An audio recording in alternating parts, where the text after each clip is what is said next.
Okay, so let's hear it. Okay. Yes, sir. Let me go ahead and push play.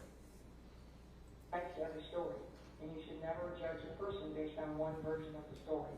That no matter how thin you roll a piece of paper, there's two sides to the paper. So I'm going to tell you what I have so far on the side of the story that is not in your favor.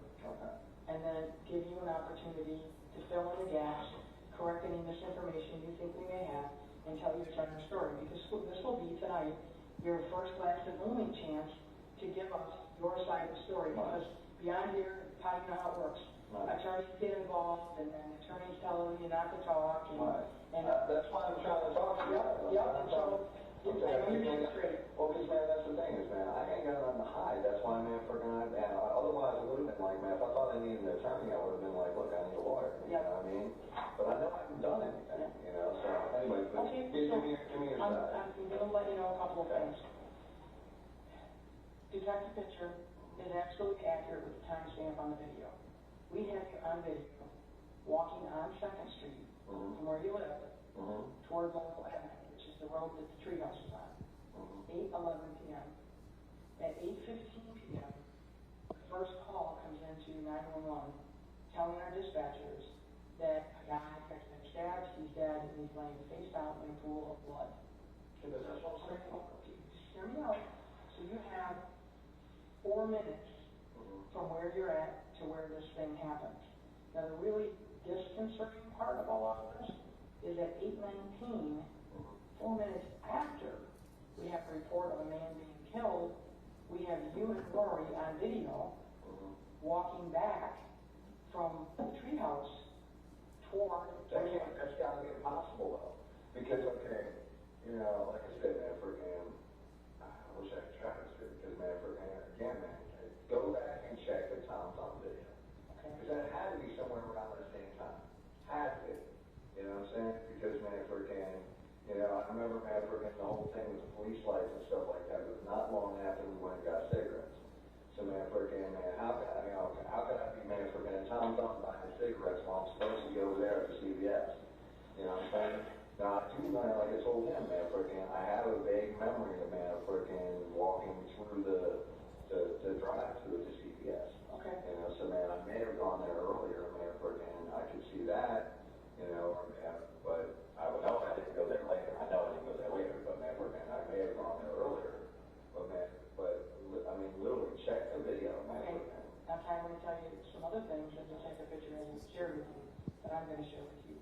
That's on our side of the story. Okay. In the walk from Laurel Avenue on 2nd Street to where you live, we found in lot 72 a knife. Okay, on that knife is blood, and on the handle of that blood, latent DNA. That's going to the lab. Okay, and a little further up the road, in the back of a boat, parked alongside 2nd Street, is a mask. And the mask has a very weird, spooky, scary face on it, but it's also made out of foam, and on the front of the mask are 3 blood smears. And the mask has a really nice elastic band that goes around the back of the head, and a nice foam pad in the front. It's loaded with DNA. Okay? Now, all that stuff's going to go to the lab. Cool. Okay? Because, man, I'm confident. Okay. Totally confident. You know? And we have wounds on our victim that are consistent with the knife that was found in lot 72. So what We're trying to listen to know is that the story and the details of the story are not stacking up in your favor. Well, I'm just saying, all that stuff that you just told me, test all you want. Okay. You're not going to find anything there for him, with anything of mine on it. You know, I mean, granted, you know, if the match came from the house, man, it might have my fingerprint on it, man. Who knows? I may have touched it. Same thing with the knife, man. I may have touched it. But I can guarantee you, man, you ain't got no DNA, man, for no man on the inside of that man. And there's no man for him. I've never grabbed a knife and did anything to anybody. So, man, freaking, I mean, straight up test away. Because, man, freaking, I'm confident, man, it'll exonerate. That's good. Glad to hear that. So, I mean, the timestamp with the video, I mean, like I said, down coach. That's all. Okay. So I'm trying to understand the exact nature of your Ori tennis motion. Well, Your Honor, the blood, she tells me that Now, what is it that you're asking me to do? I would ask this, Your Honor. I mean, because again, to be fair, and like I said, to make sure that the jury has the right information, I would either ask that the video be allowed to be back with the deliberations, or that Your Honor, instruct the jury. Okay, so I don't see a problem, but we'll hear what the state's. But there is no inconsistency here. What we argued is genuine. We argued that he wouldn't know it's Matt Bonnett's blood on the knife. They simply identified the evidence that they have. He deduced that it was Matt Bonnett's blood and told Paulo Belmonte. This video is not in evidence. We haven't contradicted anything in evidence. We made argument. So I would submit to the court, there's nothing here to rule on other than nothing, really. Your Honor, if I might. No, they said this was their single most compelling piece of evidence, that there was no way I could have known. Okay, stop. Stop And yes, it. What? Get to the point that somehow or other they were misrepresenting the state of affairs because they knew that someone had told you that it was Matt Bonnett's blood and they intentionally misrepresented that? Is that what you're claiming? Yes, I am saying that, Your Honor. Well, that video doesn't establish that. Your Honor, I definitely could infer from what she just told me that was Matthew Bonnett's blood. If it's consistent with the knife wounds, if again they have blood on the knife, then it only stands to reason that it's Matthew Bonnett's blood. Again, they're purporting that conversation to be something that is totally evident that I had to be there. And they said there was no possible way for me to know. Well, yes, there is. Okay, thank you. I'm denying the motion. I find that the information conveyed to the defendant during the Penny Phelps interview is not inconsistent with the state's argument. There was mention of blood found. It was, in fact, I believe there was indication it was going to be sent for testing, but it was never told to you, oh, that's Matt Bonnet, that's Matt's blood. It was not. So anyway, Mr. Tucker, I've made my decision. I recollect that, can we? No, sir, I'm not going to argue any further. I've heard your motion. I've made my decision. I allowed you to, when the state objected during closings, you're right, they can't use something as a sword and a shield. That didn't come in because of the interview, the statement, because it's a prior consistent statement, basically, that's inadmissible. But when they objected and you started to talk about this particular interview, I overruled the objection and said that you could mention that you were at the station for a long period of time and questioned about the event. So I allowed you to make some explanation. I didn't allow you to go into what was said. But yes, sir, you haven't. I'm not trying to argue with Well, you. that's what you're doing. If you had a question about my ruling, that's fine. But I do, Your Honor. okay. I'm not trying to argue with you. Wilson, what's your question? Your Honor, yes, I know that Your Honor overruled their objection. Right. You did establish that I could talk about being at the station. I could not talk about what the hearsay would have been if what I was told. And I really do think, Your Honor, I mean, it is very, very, misleading to the jury to allow them to go back there and deliberate on something that could cost me my life based on, information that, again, they're not being provided the entire amount of information concerning what the major part of their case is. Okay. I understand your position. I've denied the Ori tennis motion for finding no violation, allowed the video to be played in the record, allowed the Ori tennis motion, heard substantial argument, made a decision, provided rationale to support the decision. understand you disagree with it, understand you've preserved the issue should it become necessary, but in any I'll go event. ahead and take the video off of it, yeah. Okay, I don't mind.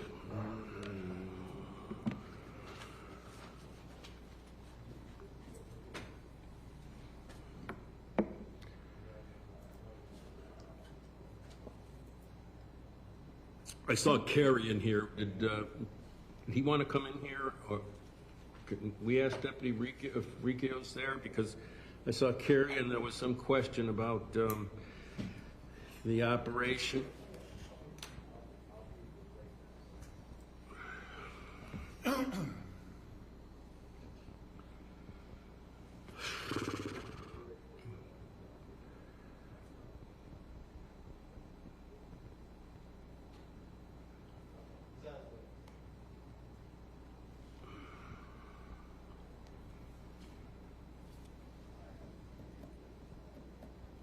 I saw him come in here earlier. I assume he wanted to check something. He's going to turn the internet off on the TV so we can go back if there's access to it. It's unbelievable. The AC has to be malfunctioning. It's unbelievable. I don't know. I'm gonna go check with court administration while Kerry's doing this. I'll be right back. You know.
This person did, but they have a different name than on the docket.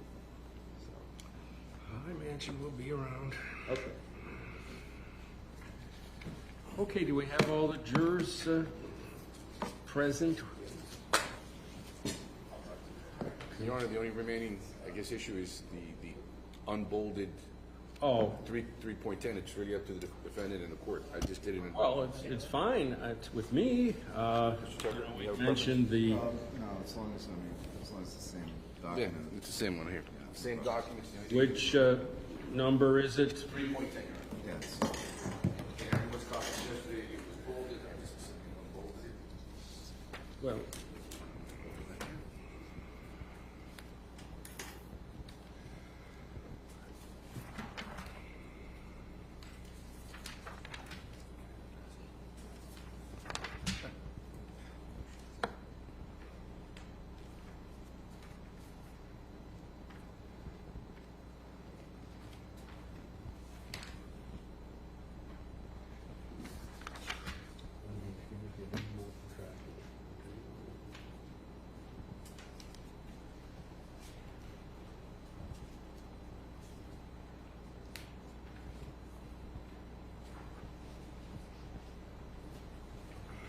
this is the one I have. Same package. Yes, I don't need a whole new package. I already got this one completely organized, I think. Well, let me look.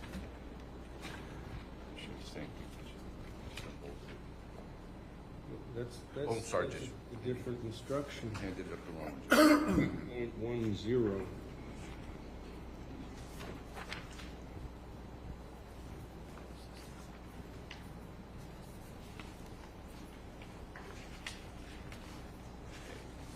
I apologize.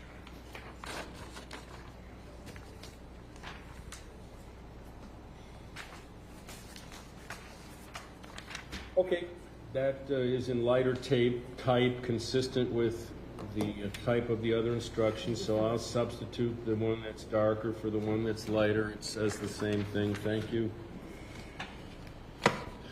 Let's bring the jury in, please.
Thank you. Please be seated, everyone.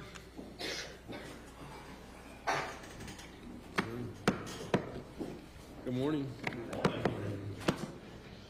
Good to see you all here again this morning, members of the jury. So, yesterday you heard closing arguments. And I told you that in light of the hour and the like, that it seemed to me to make more sense to send you home for the evening, to take care of the business that we needed to take care of, and to have you come back this morning so you could receive jury instructions and have ample time for your deliberations. And so here we are to do that. So I'm going to now instruct you on the law applicable to the case. I'm going to use this packet of written instructions, basically verbatim.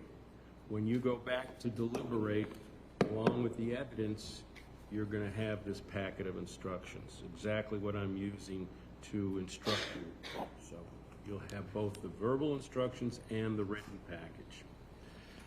Members of the jury, I thank you for your attention during this trial.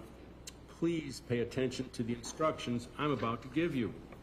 Franklin Tyrone Tucker has the right to be represented by an attorney or to represent himself in this trial, as do all criminal defendants in this country. He has exercised his constitutional right to act as his own attorney. This decision should not affect your consideration of this case. Franklin Tyrone Tucker, the defendant in this case, has been accused of the crime of first-degree felony murder, robbery with a deadly weapon while masked, aggravated assault while masked, and battery while masked. If the defendant helped another person or persons attempt to commit a crime, the defendant is a principal and must be treated as if he had done all the things the other person or persons did if the state proved beyond a reasonable doubt, number one, the defendant intended the crime to occur, and number two, the defendant did some act or said something that was intended to and that did incite, cause, encourage, assist, or advise the other person or persons to actually commit or attempt to commit the crime. To be a principal, the defendant does not have to be present when the crime is committed or attempted. For first-degree felony murder and second-degree murder, it is not necessary for the state to prove the defendant intended the death of Matthew Bonnett. It is not necessary for a principal to know every detail of how a first-degree felony murder, second-degree murder, robbery, aggravated assault, or battery will be committed, as long as the principal intended the first-degree felony murder, second-degree murder, robbery, aggravated assault, battery to occur, and did some act or said something that was intended to help and did help the first-degree felony murder, second-degree murder, robbery, aggravated assault, battery to occur. To be found guilty of a first-degree felony murder, second-degree murder, robbery, aggravated assault, battery, as a principal, it is not necessary for the state to prove a defendant knew another participant of the first-degree felony murder, second-degree murder, robbery, aggravated assault, or battery while armed. Franklin Tyrone Tucker is accused of first-degree felony murder in count 1 of the indictment. First-degree murder includes the lesser crimes of second-degree murder, manslaughter, all of which are unlawful. However, a killing that was excusable or that was committed by the justifiable use of deadly force is lawful. If you find Matthew Reed Bonnett was killed by Franklin Tyrone Tucker, you will then consider the circumstances surrounding the killing in deciding if the killing was first-degree felony murder or second-degree murder, or whether the killing was excusable or resulted from justifiable use of deadly force. The killing of a human being is justifiable homicide and lawful if necessarily done while resisting an attempt to murder or commit a felony upon the defendant, or to commit a felony in any dwelling house in which the defendant was at the time of the killing. The killing of a human being is excusable and therefore lawful under any one of the following 3 circumstances. Number 1, when the killing is committed by accident and misfortune, in doing any lawful act by lawful means with usual ordinary caution and without any unlawful intent, or when the killing occurs by accident and in misfortune in the heat of passion upon any sudden and sufficient provocation, or when the killing is committed by accident and misfortune resulting from a sudden combat, if a dangerous weapon is not used and the killing is not done in a cruel or unusual manner. A dangerous weapon is any object that will likely cause death or great bodily harm if used in the ordinary and usual manner contemplated by its design and construction. An object not designed to inflict bodily harm may nonetheless be a dangerous weapon if it was used in a manner likely to cause death or great bodily harm. Great bodily harm means great as distinguished from slight, trivial, minor, or moderate harm, and as such does not include mere bruises. I now instruct you on the circumstances that must be proved before Franklin Tyrone Tucker may be found guilty of first-degree felony murder or any lesser included crime. To prove the crime of first-degree felony murder, the state must prove the following 3 elements beyond a reasonable doubt. Number 1, Matthew Reed Bonnett is dead. Number 2, while engaged in the commission of a robbery, Franklin Tyrone Tucker caused the death of Matthew Reed Bonnett. Number 3, Tyrone Tucker was the person who actually killed Matthew Reed Bonnett, or Matthew Reed Bonnett was killed by a person other than Franklin Tyrone Tucker, but both Franklin Tyrone Tucker and the person who killed Matthew Reed Bonnett were principals in the commission of robbery. In order to convict the defendant of first-degree felony murder, it is not necessary for the state to prove that the defendant had a premeditated design or intent to kill. To prove the crime of robbery, the state must prove the following 4 elements beyond a reasonable doubt. Number 1, Franklin Tyrone Tucker and or his accomplices took the money or backpack from the person or custody of Paula Belmont. Number 2, force, violence, assault, or putting in fear was used in the course of the taking. Number 3, the property taken was of some value. And number 4, the taking was with the intent to permanently or temporarily deprive Paula Belmont of her right to the property or any benefit from it. An assault is an intentional and unlawful threat, either by word or act, to do violence to a victim, when it appears the person making the threat has the ability to carry out the threat and the act creates in the mind of that victim a well-founded fear that violence is about to take place. If the circumstances were such as to ordinarily induce fear in the mind of a reasonable person, then a victim may be found to have been in fear, and actual fear on the part of a victim need not be shown. The taking must be by the use of force or violence so as to overcome the resistance of a person, or by putting a person in fear so that he or she does not resist. The law does not require the force, violence, assault, or putting in fear to be exerted against the victim from whom the property was taken if the force, violence, assault, or putting in fear was exerted against another in the course of the taking. The law does not require that a victim of robbery resist in any particular extent, to any particular extent, or that a victim offer any actual physical resistance if the circumstances are such that a victim is placed in fear of death or great bodily harm if he or she does resist. But unless prevented by fear, there must be some resistance to make the taking one done by force or violence. In order for a taking by force, violence, or putting in fear to be robbery, it is not necessary that the taking be from the person of a victim. It is sufficient if the property taken is under the custody of a victim so that it cannot be taken without the use of force, violence, or intimidation directed against the victim. If you find the defendant guilty of the crime of robbery, you must further determine beyond a reasonable doubt if, in the course of committing the robbery, the defendant carried some kind of weapon. An act is in the course of committing the robbery if it occurs in an attempt to commit robbery or in flight after the attempt or commission. If you find that the defendant and/or his accomplice carried a knife in the course of committing the robbery and that the knife was a deadly weapon, you should find him guilty of robbery with a deadly weapon.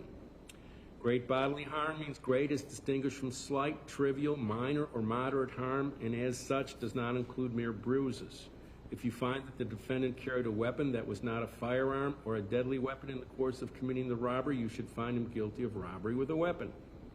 A weapon is any object other than a firearm that will likely cause bodily harm if used in the ordinary and usual manner contemplated by its design and construction. An object not designed to inflict bodily harm may be a weapon if it was used or threatened to be used or intended to be used in a manner likely to cause bodily harm. Counts 1 and 2 are linked in that the crime charged in count 2, robbery, is an essential element of the crime charged in count 1 of the indictment, first-degree felony murder. You should first consider the evidence applicable to count 2. If you find the crime in count 2 has not been proven beyond a reasonable doubt, you must find the defendant not guilty on both counts 1 and 2. If, on the other hand, you find that the crime charged in count 2 has been proven beyond a reasonable doubt, you must then consider the evidence applicable to count 1. A guilty verdict on count 2 does not require a guilty verdict on count 1. You should find the defendant guilty on count 1 only if you find all the elements of that crime, including the essential elements contained in count 2, were proven beyond a reasonable doubt.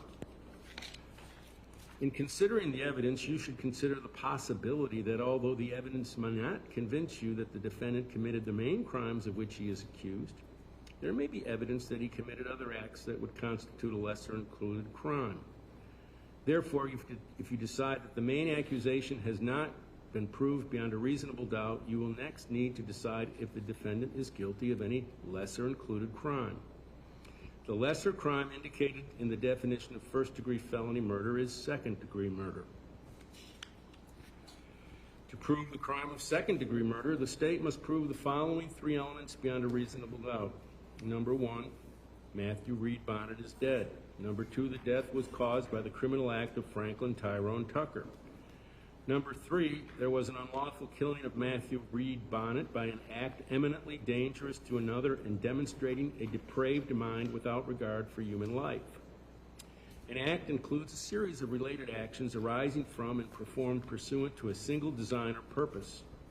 An act is eminently dangerous to another and demonstrating a depraved mind if it is an act or series of acts that, number 1, a person of ordinary judgment would know is reasonably certain to kill or do serious bodily injury to another, and number 2, is done from ill will, hatred, spite, or an evil intent, and number 3, is of such a nature that the act itself indicates an indifference to human life. In order to convict of second-degree murder, it is not necessary for the state to prove the defendant had an intent to cause death. Excuse me.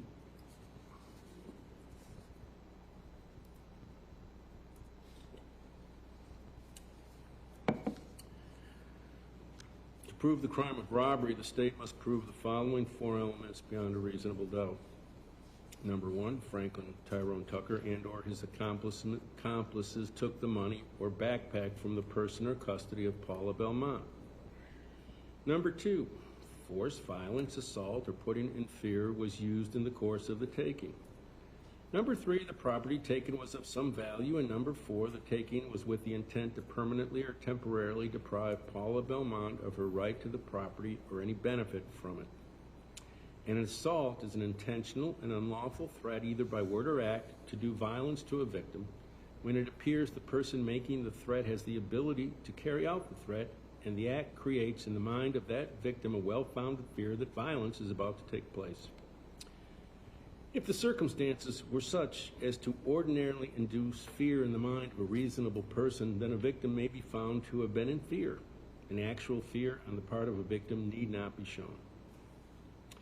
The taking must be by the use of force or violence so as to overcome the resistance of a person, or by putting a person in fear so that he or she does not resist. The law does not require the force, violence, assault, or putting in fear to be exerted against the victim from whom the property was taken if the force, violence, assault, or putting in fear was exerted against another in the course of the taking. The law does not require that a victim of robbery resist to any particular extent, or that a victim offer any actual physical resistance if the circumstances are such that a victim is placed in fear of death or great bodily harm if he or she does resist.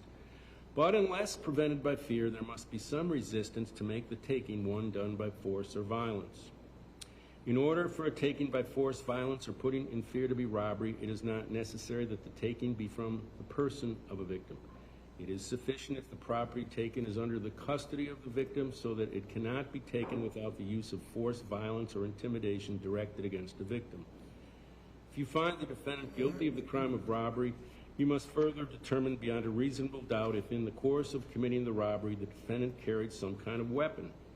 An act is in the course of committing the robbery if it occurs in an attempt to commit robbery or in flight after the attempt or commission. If you find that the defendant and/or his accomplice carried a knife in the course of committing the robbery and that knife was a deadly weapon, you should find him guilty of robbery with a deadly weapon. Great bodily harm means great as distinguished from slight, trivial, minor, or moderate harm, and as such does not include mere bruises. If you find that the defendant carried a weapon that was not a firearm or a deadly weapon in the course of committing the robbery, you should find him guilty of robbery with a weapon. A weapon is any object other than a firearm that will likely cause bodily harm if used in the ordinary and usual manner contemplated by its design and construction. An object not designed to inflict bodily harm may be a weapon if it was used or threatened to be used or intended to be used in a manner likely to cause bodily harm. If you find that Franklin Tyrone Tucker committed robbery, and you also find beyond a reasonable doubt that during the commission of the crime he personally carried a knife, you should find him guilty of robbery with a weapon. A weapon is defined as any object readily capable of inflicting bodily harm if used in the ordinary manner contemplated by its design and construction, or any other object that was used or threatened to be used or attempted to be used or intended to be used to inflict bodily harm. If you find that Franklin Tyrone Tucker committed robbery, but you are not convinced beyond a reasonable doubt that he personally carried a weapon, then you should find him guilty only of robbery. To prove the crime of aggravated assault, the state must prove the following 4 elements beyond a reasonable doubt.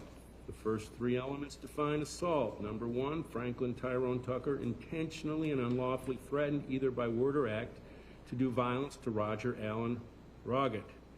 At the time, Franklin Tyrone Tucker appeared to have the ability to carry out the threat. Number 3, the act of Franklin Tyrone Tucker created in the mind of Roger Allen Roggett a well-founded fear that violence was about to take place. And number 4, the assault was made with a deadly weapon. If the circumstances were such as to ordinarily induce a well-founded fear in the mind of a reasonable person, then Roger Allen Roggett may be found to have been in fear. An actual fear on the part of Roger Allen Roggett need not be shown. A deadly weapon is any object that will likely cause death or great bodily harm if used or threatened to be used in the ordinary and usual manner contemplated by its design and construction. An object not designed to inflict bodily harm may nonetheless be a deadly weapon if it was used or threatened to be used in a manner likely to cause death or great bodily harm. To prove the crime of battery, the state must prove the following element beyond a reasonable doubt. Franklin Tyrone Tucker actually and intentionally touched or struck Roger Allen Roggett against his will. An intentional touching or striking includes situations where a defendant knows that a touch or strike is substantially certain to result from his or her act. If you find that Franklin Tyrone Tucker committed crimes charged, you also find beyond a reasonable doubt that Franklin Tyrone Tucker was personally wearing a hood, mask, or other device that concealed his identity, you should find Franklin Tyrone Tucker guilty of crimes charged while wearing a device that concealed his identity. If you find that Franklin Tyrone Tucker committed the crimes charged, but you are not convinced beyond a reasonable doubt that he personally wore a hood, mask, or other device that concealed his identity, then you should find the defendant guilty only of the crimes charged.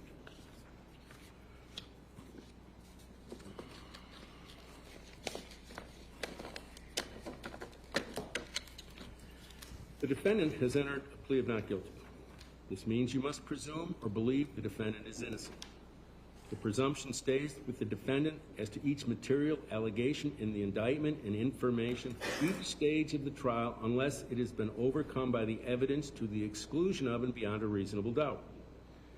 To overcome the defendant's presumption of innocence, the state has the burden of proving the crime with which the defendant is charged with committed, and the defendant is the person who committed the crime. The defendant is not required to present evidence or prove anything. Whenever the words reasonable doubt are used, you must consider the following. A reasonable doubt is not a mere possible doubt, a speculative, imaginary, or forced doubt. Such a doubt must not influence you to return a verdict of not guilty if you have an abiding conviction of guilt. On the other hand, if after carefully considering, comparing, and weighing all the evidence, there is not an abiding conviction of guilt, or if having a conviction it is one which is not stable but one which wavers and vacillates, then the charge is not proved beyond every reasonable doubt, and you must find the defendant not guilty because the doubt is reasonable. It is to the evidence introduced in this trial and to it alone that you are to look for that proof. A reasonable doubt as to the guilt of the defendant may arise from the evidence, conflict in the evidence, or the lack of evidence. If you have a reasonable doubt, you should find the defendant not guilty. If you have no reasonable doubt, you should find the defendant guilty. It is up to you to decide what evidence is reliable. You should use your common sense in deciding which is the best evidence and which evidence should not be relied upon in considering your verdict. You may find some of the evidence not reliable or less reliable than other evidence. You should consider how the witnesses acted as well as what they said. Some things you should consider are: did the witness seem to have an opportunity to say and know the things about which the witness testified? Did the witness seem to have an accurate memory? Was the witness honest and straightforward in answering the attorney's questions? Did the witness have some interest in how the case should be decided? Does the witness's testimony agree with the other testimony and other evidence in the case? Has the witness been offered or received any money, preferred treatment, or other benefit in order to get the witness to testify? Did the witness at some other time make a statement that is inconsistent with the testimony he or she gave in court? Has the witness been convicted of a felony? Whether the state has met its burden of proof does not depend upon the number of witnesses it has called or upon the number of exhibits it has offered, but instead upon the nature and quality of the evidence presented. The fact that a witness is employed in law enforcement does not mean that his or her testimony deserves more or less consideration than that of any other witness. Expert witnesses are like other witnesses with one exception.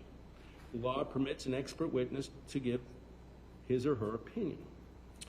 However, an expert's opinion is reliable only when given on a subject about which you believe him or her to be an expert. Like other witnesses, you may believe or disbelieve all or any part of an expert's testimony. You must consider the testimony of some witnesses with more caution than others. For example, a witness who claims to have helped the defendant commit a crime may have a reason to make a false statement in order to strike a good bargain with the state. This is particularly true when there is no other evidence tending to agree with what the witness says about the defendant. So while a witness of that kind may be entirely truthful when testifying, you should consider his testimony with more caution than the testimony of other witnesses. However, if the testimony of such a witness convinces you beyond a reasonable doubt of the defendant's guilt, or the other evidence in the case does so, then you should find the defendant guilty. The defendant in this case has become a witness.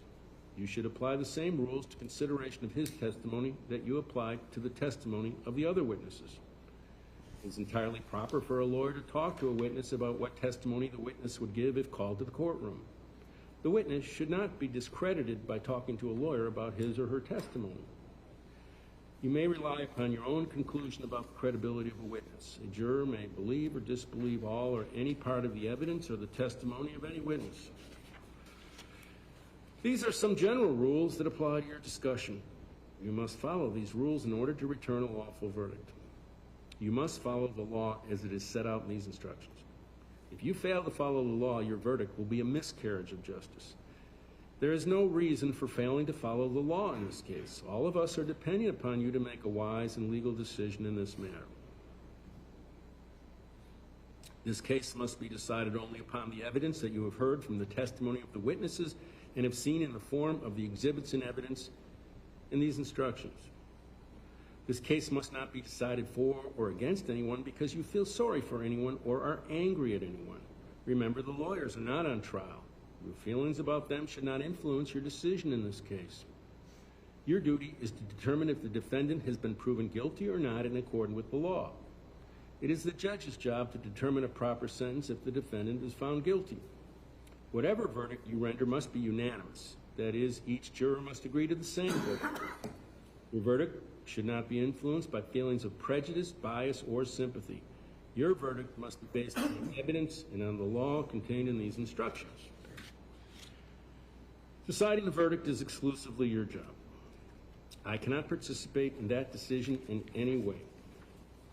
Please disregard anything I may have said or done that made you think I preferred one verdict over another.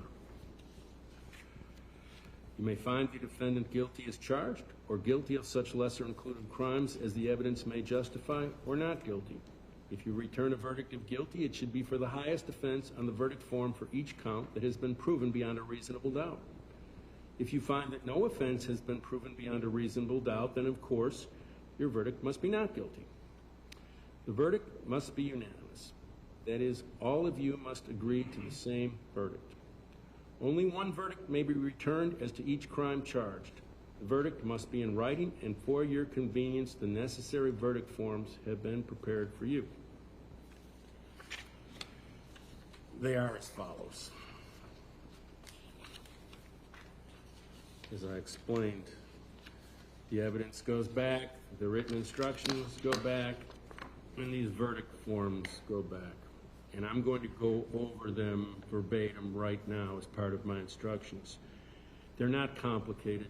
You should find them quite self-explanatory, but again, to be thorough, I'm going to take a moment here to review them. There's 4 separate verdict forms appropriately labeled to correspond with each of the 4 counts. So I'm going to start with verdict count 1, and you can see in big bold letters, there it is, identified as verdict form for count 1. In the upper left corner is the date line. When the jury has reached its verdict, the foreperson should put today's date, that's when you reach your verdict, which is January 25th, 2024. Right below the date line is the jurisdictional statement in the Circuit Court of the 16th Judicial Circuit in and for Monroe County, Florida Criminal Division. You will remember way back to jury qualifications, and we talked about everybody being a resident of the 16th Circuit, because in order to be a juror, you got to reside in a jurisdiction wherein the crimes were allegedly occurred and where the trial is taking place. So this tells us what the jurisdiction is. And then right below the jurisdictional information on the left is what we call the style of the case. State of Florida plaintiff versus Franklin Tyrone Tucker defendant. case number 2017 CF 841CK. You've heard me say that multiple times. That's the case style and the case number. And below that is the heading of the form, and then there's three choices here. If the jury's verdict is we, the jury, find the defendant guilty as charged in the indictment of the offense of first-degree felony murder, the foreperson puts a check mark in the line ahead of that verdict, and then you see down here in the lower right is an area that says, so say we all, a line, foreperson. That's where your foreperson signs and then dates the verdict form. If the jury's verdict as to count one is we, the jury, find the defendant guilty of a lesser included offense of second-degree murder, well, then the check mark goes on that line. And then once again, signed and dated by your foreperson. And as to count one, if the jury's verdict is we, the jury, find the defendant not guilty, then the check mark goes on that line and once again signed and dated in the appropriate place. We've got a separate verdict form for count two. This one's 2 pages. It's the same format, and I'm not, it's got the same information above the heading, and again, it's verdict count 2. So, if as to count 2, the jury's verdict is we, the jury, find the defendant guilty as charged in information of the offense of robbery, then the line ahead of that verdict is checked, and then the jury considers the questions or interrogatories if it's guilty as to robbery. Obviously, if you don't find the defendant guilty of robbery, you don't go to these questions. But I'm going through the form in chronological order, not by any means suggesting what your decision will be, but only explaining it as it's presented here. So we see some instructions. If you find the defendant guilty of robbery, you must then answer the following questions. First question, in the course of committing the robbery, was Franklin Tyrone Tucker in possession of a deadly weapon? One of 2 answers, yes or no. Whatever the answer is, if you get to that part, that's where the check mark goes. Yes in front of yes, no in front of no. And you go on to the next question. In the course of committing the robbery, was Franklin Tyrone Tucker in possession of a weapon? If you get to this interrogatory, once again, yes or no, lines ahead of both choices. Whatever the decision is of the jury, that's where the check mark is placed. And then the final interrogatory on the second page, in the course of committing the robbery, was Franklin Tyrone Tucker wearing a mask? Same choices, yes or no, check mark in front of that answer that the jury unanimously finds to be proven beyond a reasonable doubt. So, if the jury's verdict was guilty and as to robbery, and you get through all those interrogatories, then the foreperson, again, this time it's on the second page, but it's again in the right-hand bottom part, signs and dates the verdict form. Now, if the jury's verdict as to count 2 is we, the jury, find the defendant not guilty, so then there's where the check mark goes. You don't get those interrogatories, and you just have the foreperson sign and date the verdict form. That's count 2. Count 3, separate verdict form, so labeled. Same format at the upper portion. Again, heading clearly says count 3. And then we look at the choices that the jury, the decisions available to the jury. If it is, as to count 3, we, the jury, find the defendant guilty as charged in the information of aggravated assault, the offense of aggravated assault, that's where the check mark goes. And then you look at the instructions immediately below that finding, and you're told if you find the defendant guilty of aggravated assault, you must then answer the following questions. It's actually only one question. In the course of committing the aggravated assault, was Franklin Tyrone Tucker wearing a mask? Once again, there's yes or no options, lines in front of each one. If you get to this interrogatory, you check which one of those 2 options the foreperson does. The jury so finds, signs, dates the verdict form by the foreperson.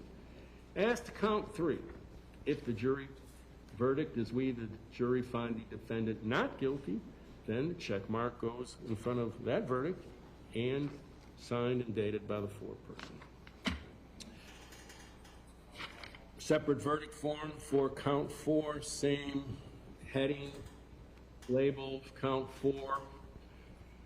If, as to count 4, the jury's verdict is we, the jury, find the defendant guilty as charged in the information of the offense of battery. That's where the check mark goes ahead of that verdict. And then following the instructions, if you find the defendant guilty of battery, you must then answer the following question. In the course of committing the battery, was Franklin Tyrone Tucker wearing a mask? Yes or no? Check the line in front of the answer that you find if you get to this interrogatory.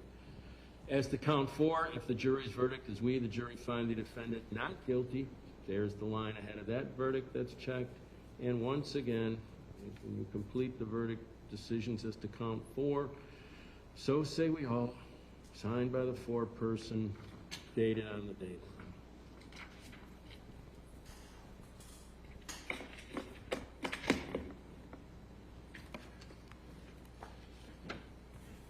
A separate crime is charged in each count of the indictment and information, and although they may have been tried together, each crime and the evidence applicable to it must be considered separately, and a separate verdict returned as to each.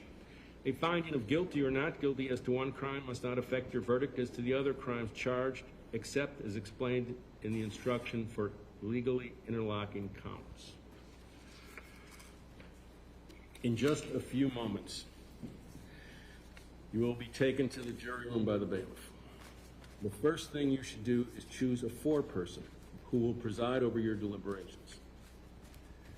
The foreperson should see to it that your discussions are carried on in an organized way and that everyone has a fair chance to be heard. It is also the foreperson's job to sign and date the verdict forms when all of you agreed on a verdict and to bring the verdict forms back to the courtroom when you return. During deliberations, jurors must communicate about the case only with one another and only when all jurors are present in the jury room. If a juror goes to the restroom, the deliberation should stop until the juror returns. You are not to communicate with any person outside the jury about this case. Until you have reached a verdict, you must not talk about this case in person or through the telephone, writing, or electronic communication such as a blog, Twitter, email, text message, or any other means. Do not contact anyone to assist you during deliberations. These communication rules apply until I discharge you at the end of the case. If you become aware of any violation of these instructions or any other instruction I have given in this case, you must tell me by giving a note to the bailiff.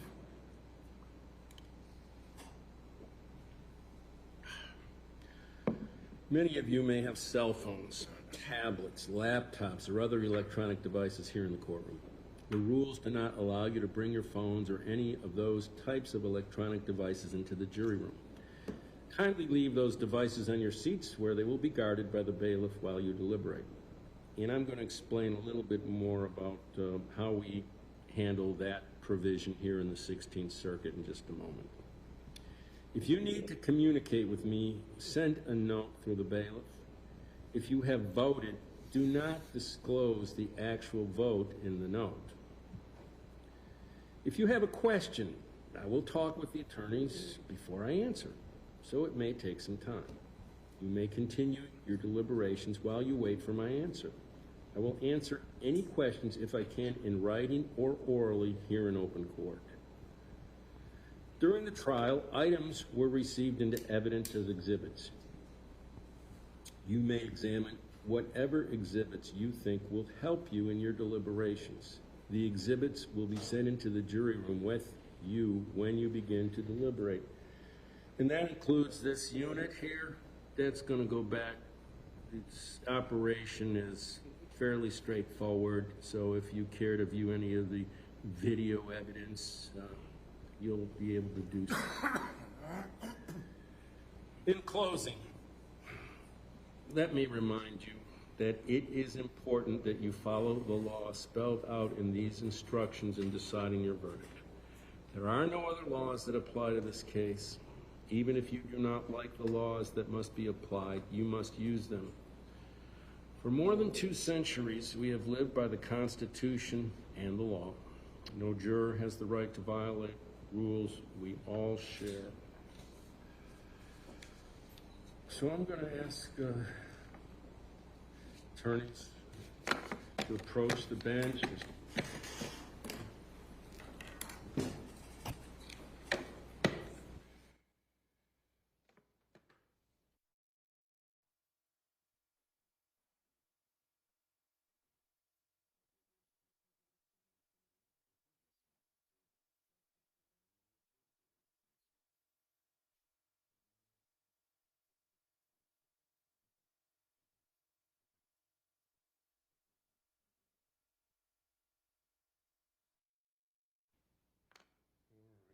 Can I see this a second, please?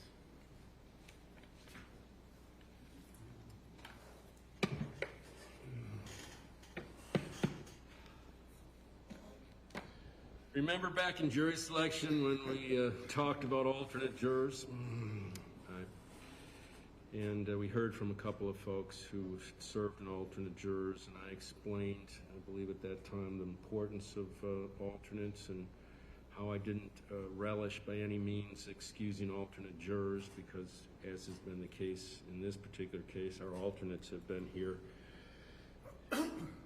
throughout, just as attentive and patient and involved as the first 12, and now I have to excuse you because the first 12 jurors have been here throughout and are now ready to deliberate, and the law doesn't allow any more than 12. So one might ask, well, why were we here, Judge? I mean, goodness gracious, we've listened all this time. We'd like to share our thoughts now that we've spent all this time here. We'd like to hear what the others think, and you're denying me the opportunity. I understand that feeling entirely. All I can tell you is that more often than not, in trials, especially one of this duration with this number of jurors, things happen where one or more of the first 12 are unable to complete the case. If we don't have an alternate to sit in that very seat that's been vacated, we have a mistrial. And you already heard instructions about how a mistrial is a waste of time and inconvenience on a cost and all the above, so we try to avoid that by having alternates. In this case, we haven't needed them, so with my sincere thanks, I'm going to excuse Ms. Van Stry and Mr. Amsterdam. But thank you very much. I certainly appreciate your service and your involvement.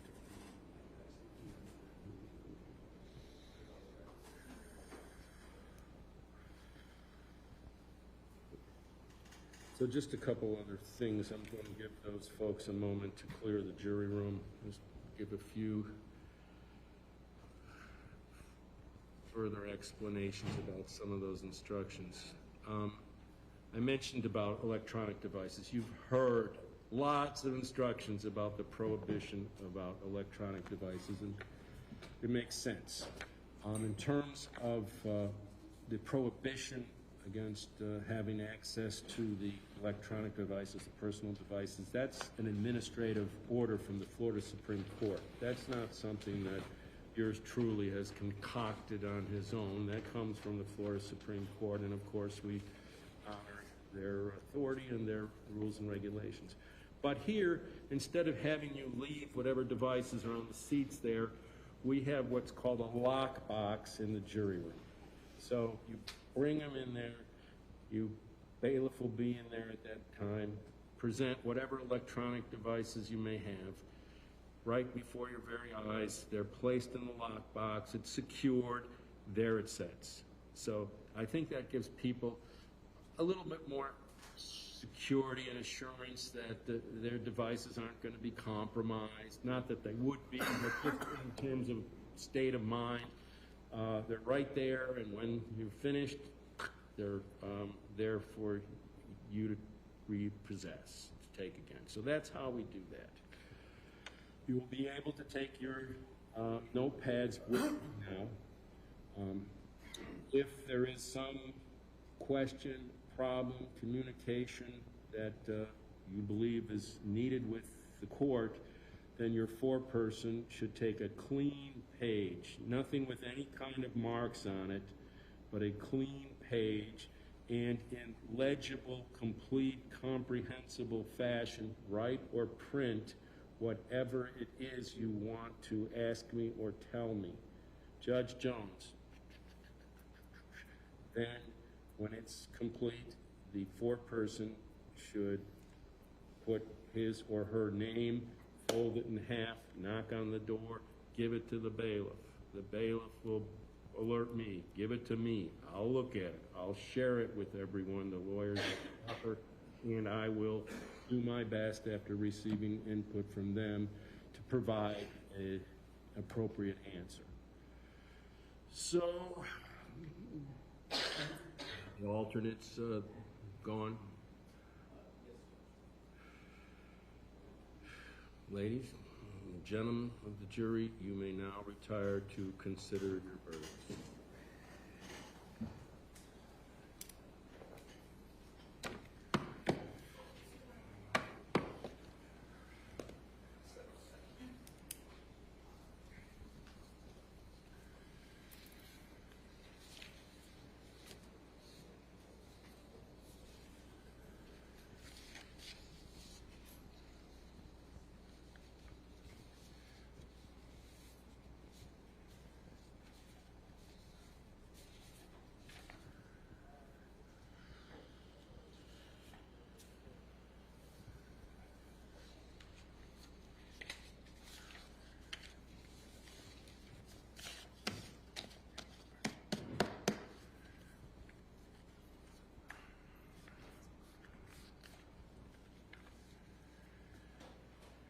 Okay, so when Deputy Riccio comes out here after securing the electronic devices, I'm going to give him the verdict forms, the instructions.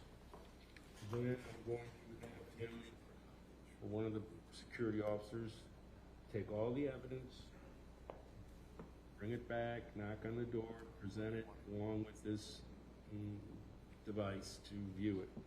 So what I would ask the clerk to assemble it, which you probably already have, but when I step down here, if Mr. Tucker and the state wants to examine the accumulation of evidence, just to be sure that it's complete before it goes back, that everything that's supposed to be there is there, and similarly, everything, if there's anything that's there that shouldn't be there, then it doesn't go back. I doubt if either one of those is the case, but just to be sure. Then, as we mentioned yesterday, you all don't have to stay here if you care not to, as long as there's a means to contact you telephonically and you're able to return in the event of a question, a problem, a verdict in 5-10 minutes.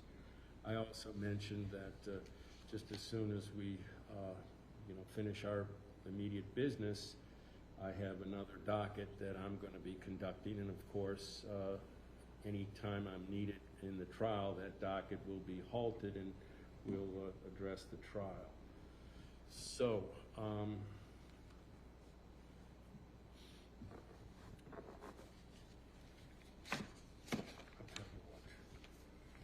here are the instructions and the verdict form. They can look at that too. And then that can go into the bench, along with the evidence to take back. So, at this point, I'll stand in recess awaiting further. Thank you. I'll be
Good afternoon. We've got Mansfield here for the state, Mr. Tucker here. Back on the record. Deputy Riccio advised me that one of the jurors informed him that they had some medication in their car that they needed. So I felt it appropriate to convene and present my options or hear from both sides as to their suggestions, but the jurors can't deliberate when any one of them is not present, and obviously they also can't have any exposure to outside influences during deliberations. So I propose one of two things. If, and Deputy Riccio has indicated he's amenable to this, if the juror is agreeable to having the deputy go out to the car and get the medication and deliver it to the juror, that would be the simplest solution, because then the deliberations could proceed, the person would get their medicine, and all is well. If the juror doesn't feel comfortable with that, then basically I would have to bring the jury into the courtroom. I would have to explain that they can't deliberate in the absence of anyone.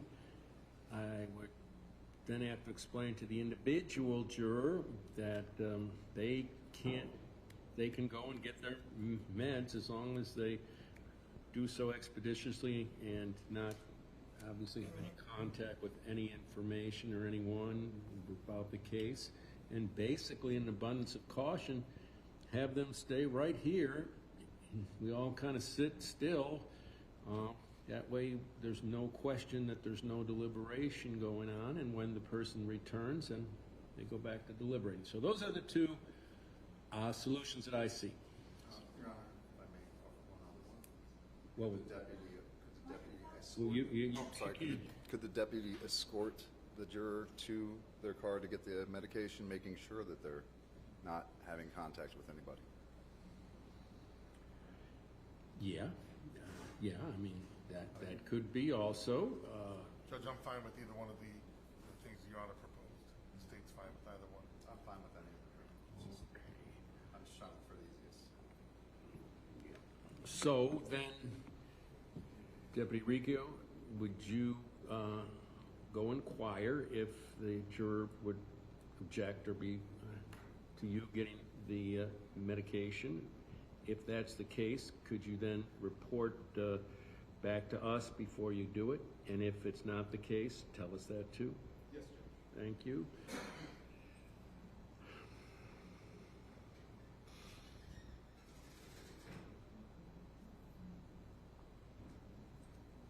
And it did offer, have the deputy offer the jurors lunch. And again, it's from a fund that's there at the clerk's office just for these purposes when jurors have to stay together. They did order it. The order's been placed, and I guess it's on the way. Excuse me? The food is here now. The food is here, all right. So that way they can stay together, they can have their lunch, and they can continue to deliberate without having to separate. So let's see what the word is here.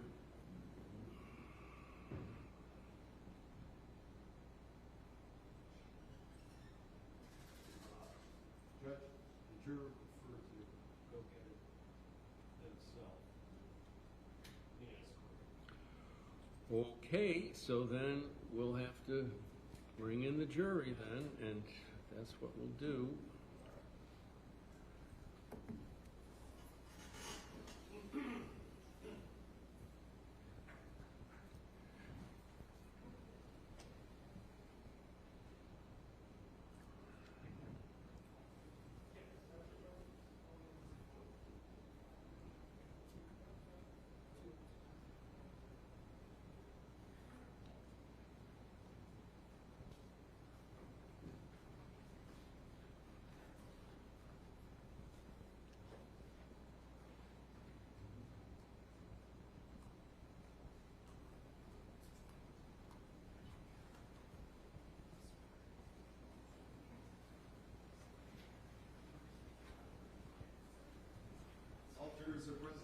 Okay, please be seated, members of the jury.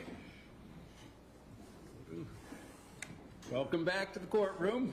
Have a seat. Deputy Riccio has explained to me, and I've explained to the state and Mr. Tucker, that one of you, and I'm not going to name names, I don't want to do that, has requested to have the opportunity to get some medication that's in their motor vehicle. And of course, we want to allow any one of you, if there's some medication you need to take, to be able to get it. So I don't want to make a big deal of this, but I want you to understand why I'm using the procedures that I'm going to, because jury deliberations, the integrity of those deliberations have to be safeguarded, and we can't have any question about that.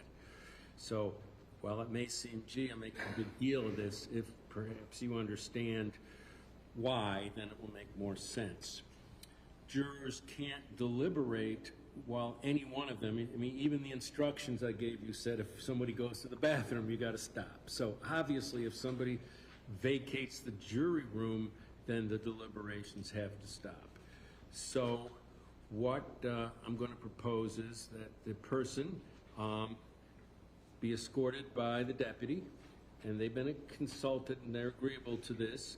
Go get the medication. The reason we have the escort is, again, the integrity of the jury deliberations. We can't have even this possibility that somebody would be approach the individual, or there'd be, who knows, some newspaper on the ground that, you know. So to avoid all of that, we're going to have the deputy escort the person quietly, as expeditiously as possible, get the meds, and meanwhile, I'm going to ask you folks to stay right here.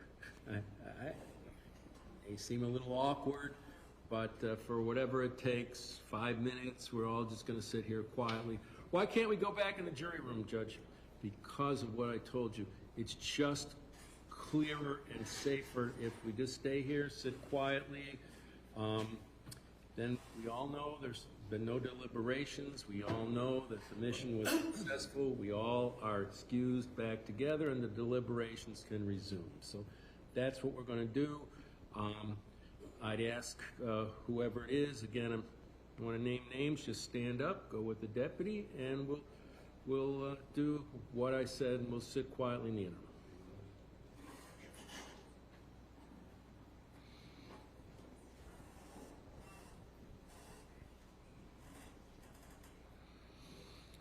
Okay.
Okay, I think you can stay right there, so mission accomplished? Yes.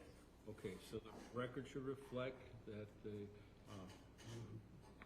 objective was achieved, that all the jurors remained here in the courtroom other than the one who retrieved the medication under the deputy's escort. There was nothing unusual that occurred, or influences that were involved at all. Okay, we've remained here. There's been no deliberations, so now, thank you. Members of the jury, you can now return to the jury room and resume your deliberations.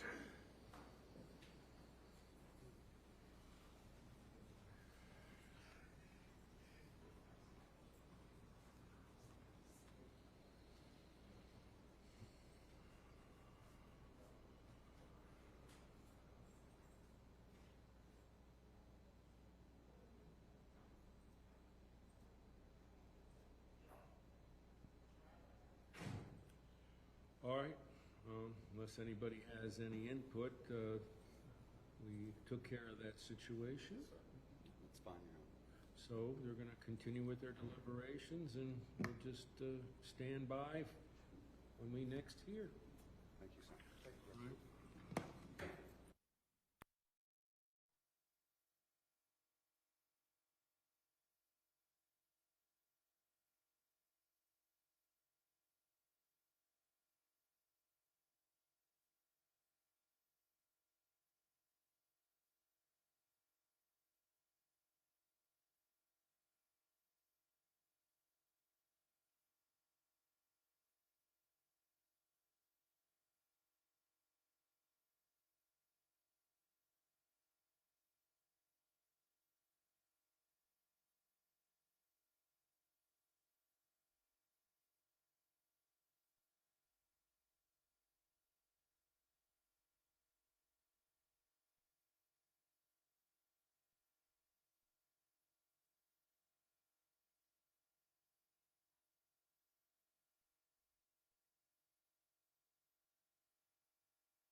Okay, well, we're all here who need to be here. Defendant and prosecutors, court personnel. I've got a note from the jury. Judge Jones, we have come to the unfortunate conclusion that we are a hung jury and need guidance on how to proceed. Thank you. Foreperson, juror number 3. So, I believe how we proceed is we give the Allen charge, the hung jury instruction. Again, invited comment from either side, but that's the standard operating procedure when you are advised that the jury's hung. Stay whatever you are. To be honest, I don't know the procedure, Your Honor. If you wouldn't mind, check with one of my advisors real quick, just to make sure. Okay. I would imagine you're right, Your Honor. You can check with them, go ahead, but that's how it works. There's a specific instruction when the jury says they can't reach a unanimous decision and are deadlocked. It's called the Allen charge, jury deadlock, 4.1. Oh, never mind. Do it again.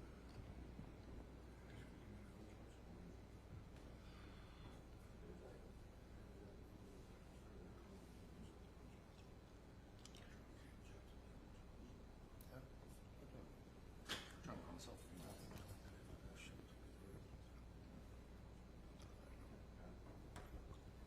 Okay. Yeah, I've been advised that, yeah, you can go ahead and go with the Allen charge. Okay, let me just review it. It's 4.1, jury deadlock.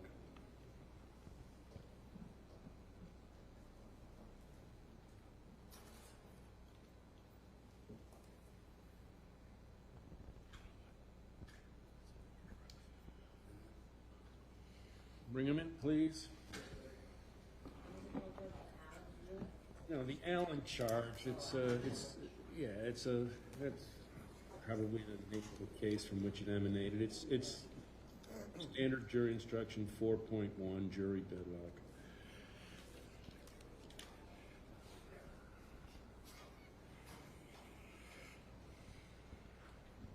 Can we take It's all right.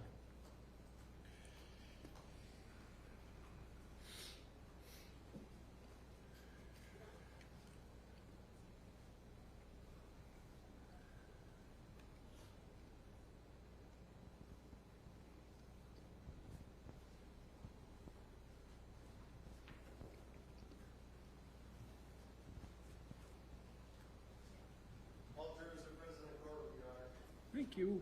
Please be seated, everyone. Welcome back to the courtroom, members of the jury. Yeah, it's cooling down in here. I heard that it might have been a bit stuffy in the jury room. We have fans there, and I did know a technician was trying to get more AC in there, so if it hasn't cooled down, it should. But meanwhile, I received this communication from your foreperson, and I've shared it with the defendant and with prosecutors. It says, Judge Jones, we have come to the unfortunate conclusion that we are a hung jury and need guidance on how to proceed. Thank you.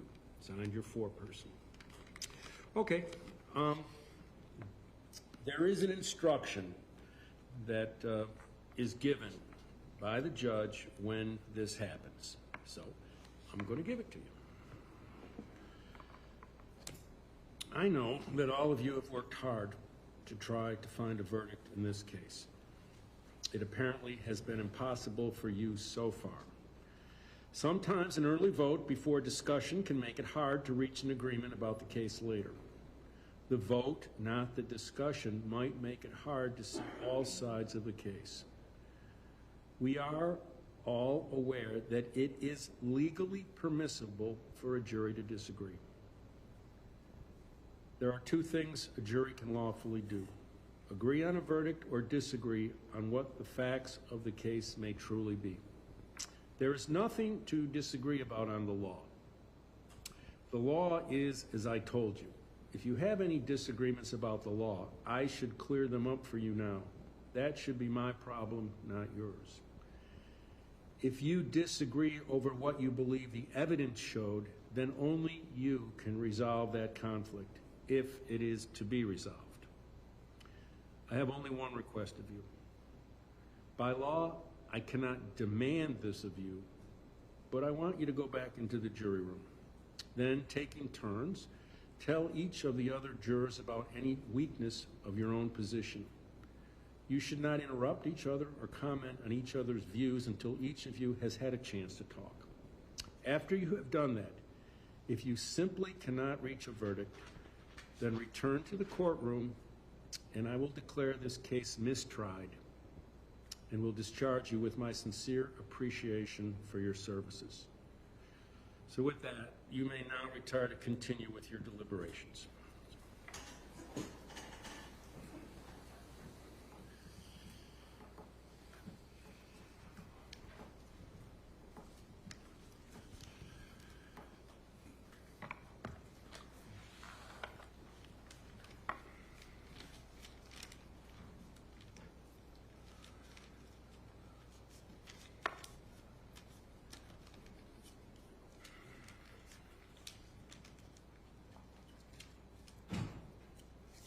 Jurors are outside the courtroom. Give this note to the clerk. We'll make it part of the record, and we'll stand by and see what happens next. Thank you, Judge.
We're all here.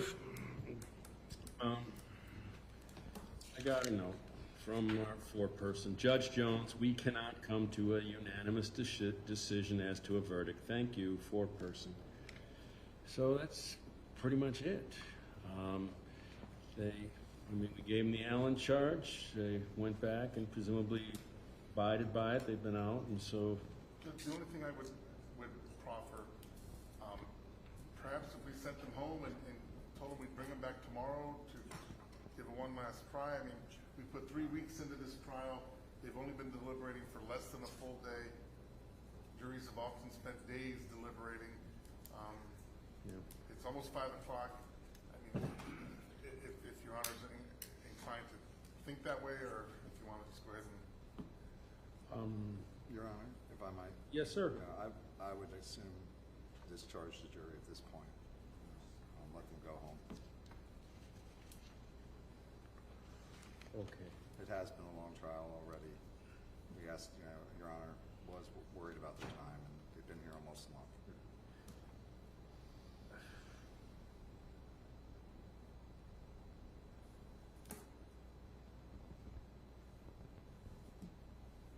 I'm looking for the right way to express this.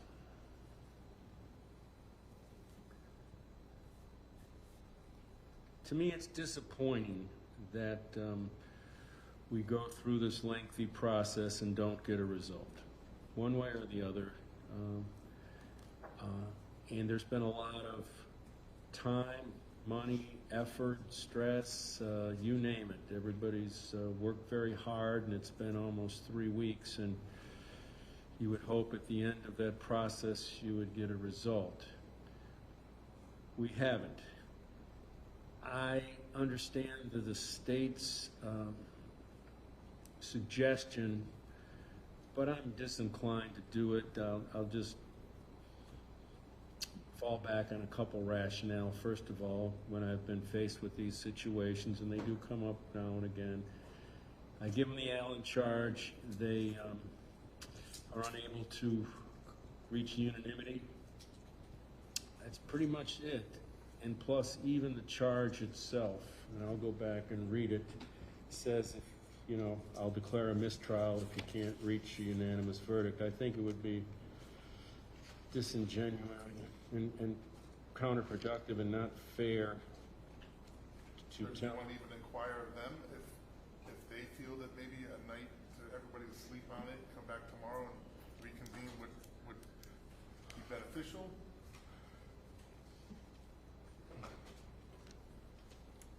Again, Your Honor, I disagree at this point. I mean, even looking It's all right. I'm not going to do it. I believe me. The last thing I want is a mistrial, but we're there.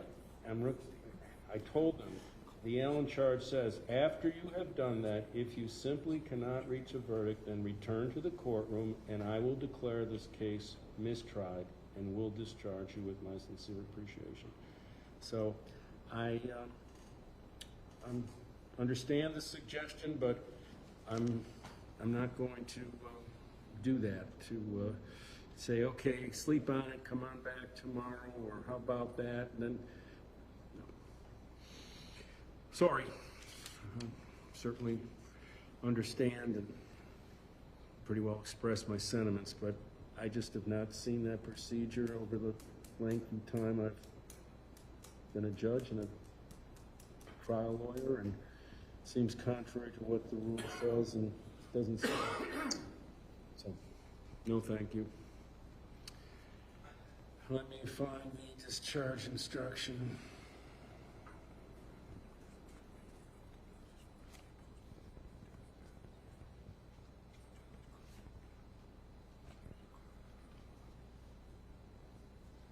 Which is, I've got to remember what that number instruction is.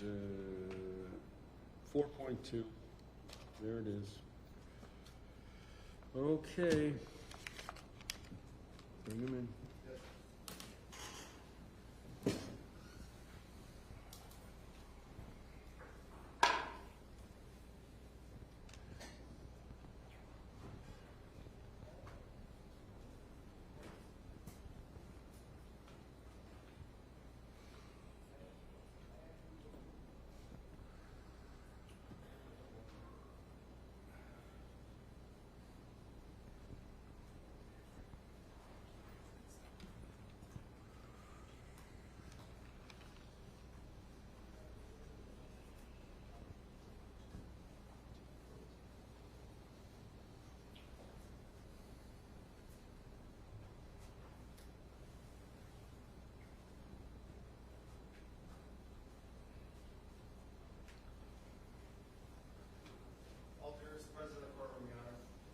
Please be seated, everyone. Welcome back, members of the jury. I've received the latest communication, shared it with the defendant and the prosecutors. I'll recite it now. Judge Jones, we cannot come to a unanimous decision as to a verdict. Thank you, foreperson.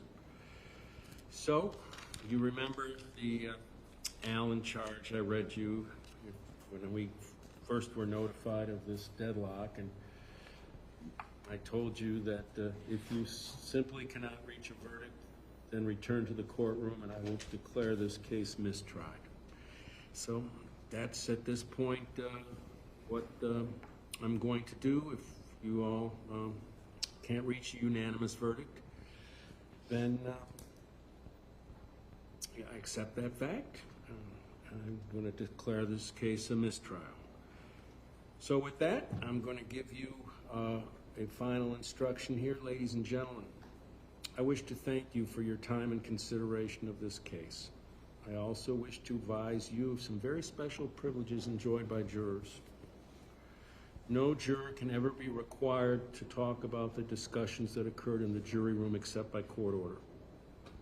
For many centuries, our society has relied upon juries for consideration of difficult cases. We have recognized for hundreds of years that a jury's deliberations, discussions, and votes should remain their private affair as long as they wish it. Therefore, the law gives you a unique privilege not to speak about the jury's work.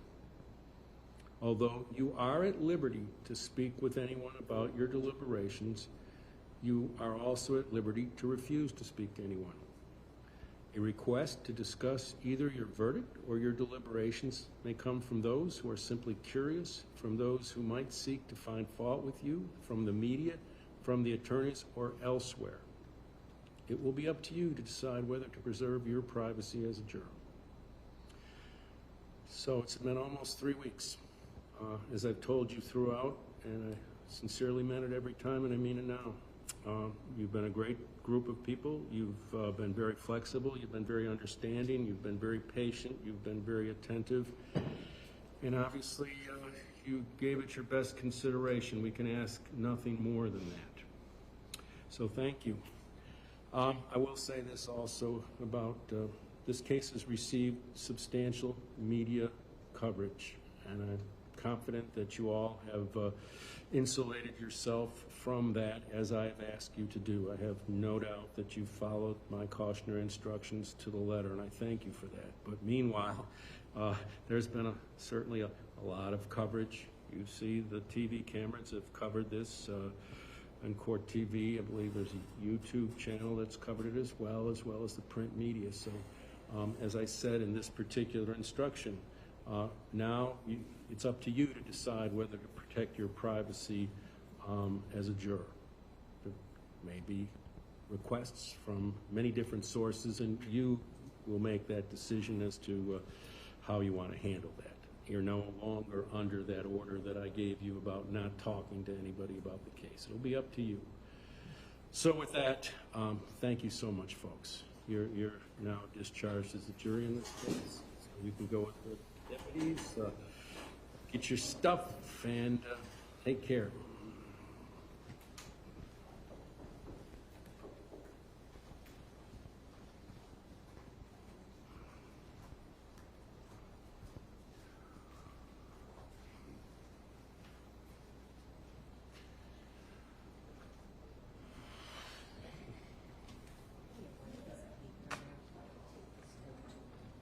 Yeah, we're going to make this no part of the record. Okay, the jurors are gone.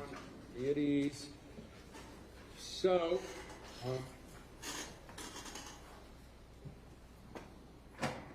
here we are.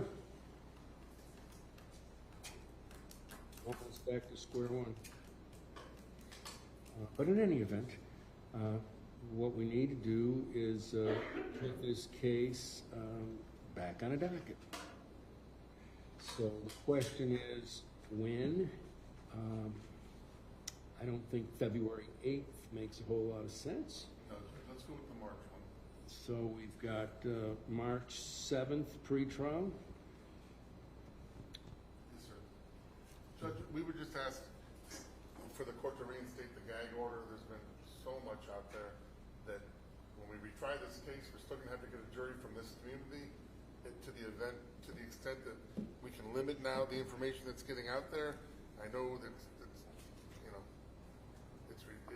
absurd how much attention this case has gotten, but we are going to have to pick a jury again from this community. So I'd ask this court to reinstate the gag order in order to assist us in the endeavor of doing that in a couple of months.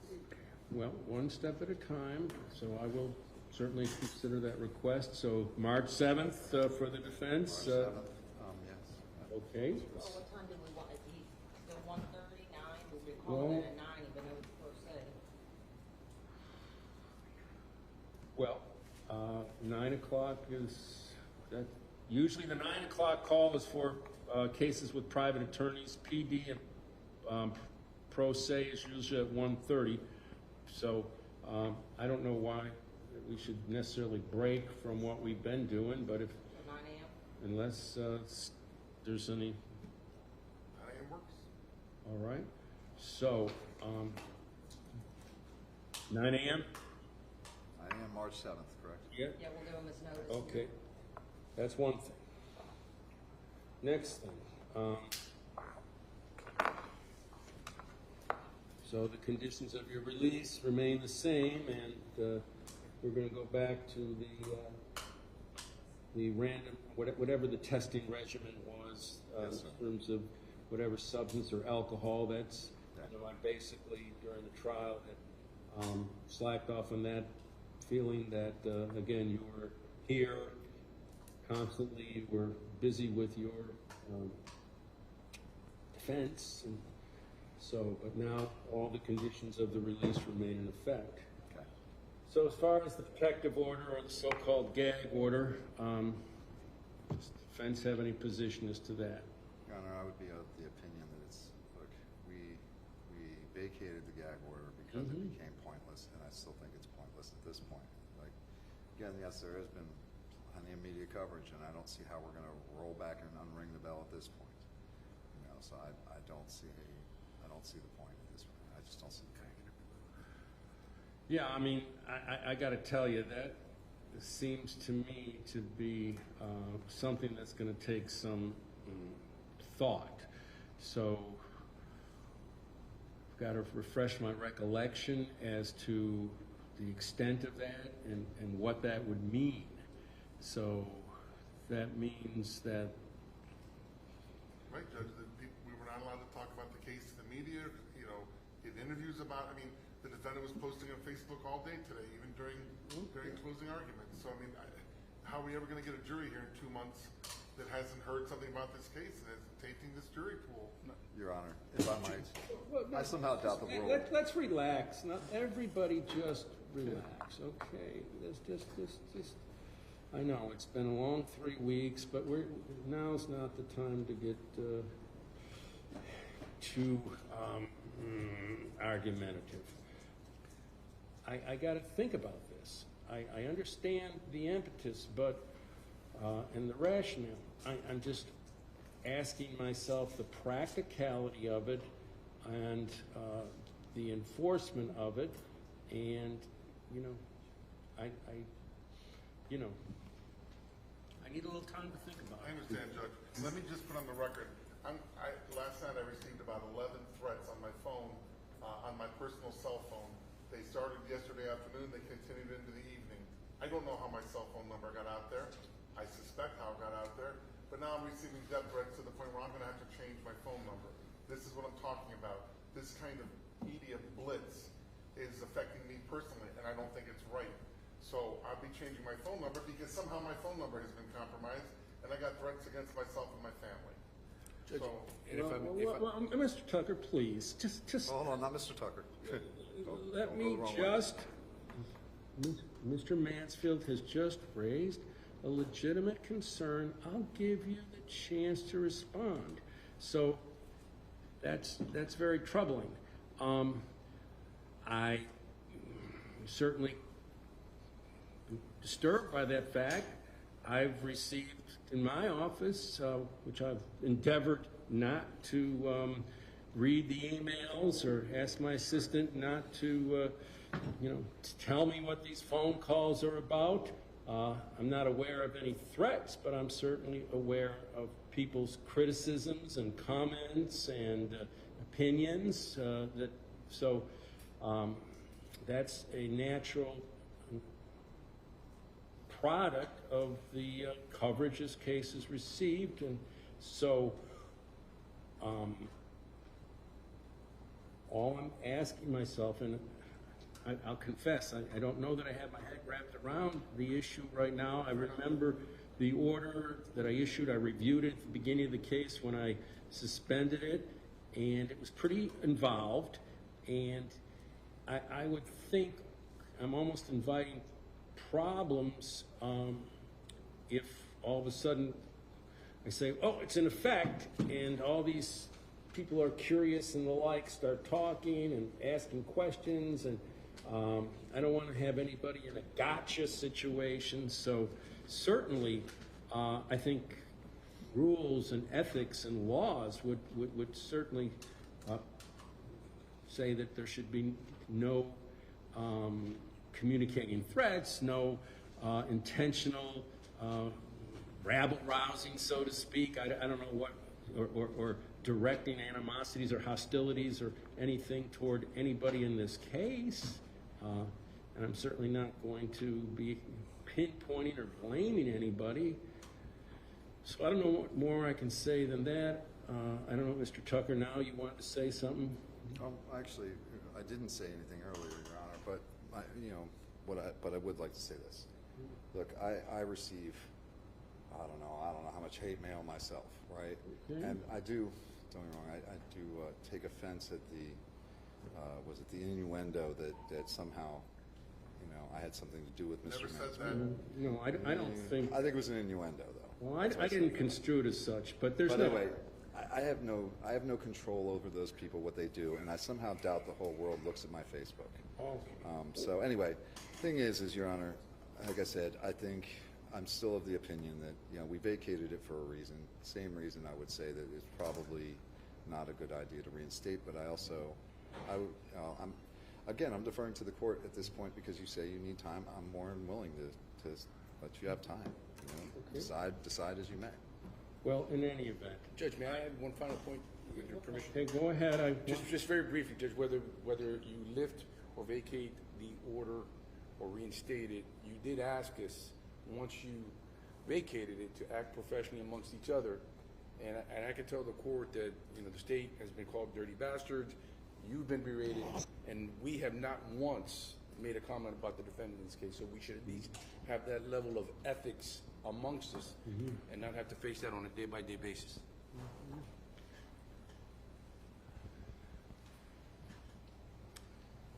Okay. I don't think Mr. Mansfield indicated, I certainly didn't construe it as somehow or other you encouraging or being the source of these threats. But there's no doubt, Mr. Tucker, that you have endeavored over the course of this to make this a public affair with all your social medias and all your other efforts to publicize it. That's coming from your side of things. That's just a fact. No, that is a fact, Your Honor. I'm not going to deny it. So to the extent that unfortunately there's folk in this world, this country, that get riled up about certain things and act inappropriately. I know that's a very general statement, but it's an offshoot.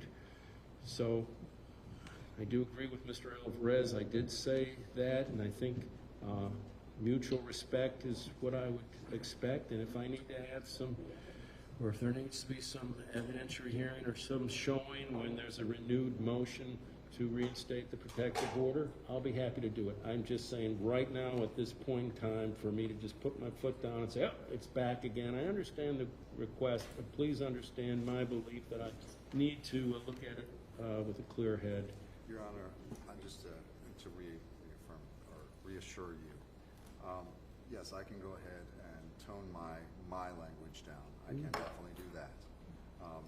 Again, if you if mutual respect is what you're looking for, I have, as you saw this morning, I do have some ethical concerns myself, but at the same time, I can at least keep my public persona, as far as what I say, respectful. Thank you. So, I think that's pretty much it for now. So, thank you, Your Honor. Appreciate everyone's hard work. I'm just going to sign this order here as to the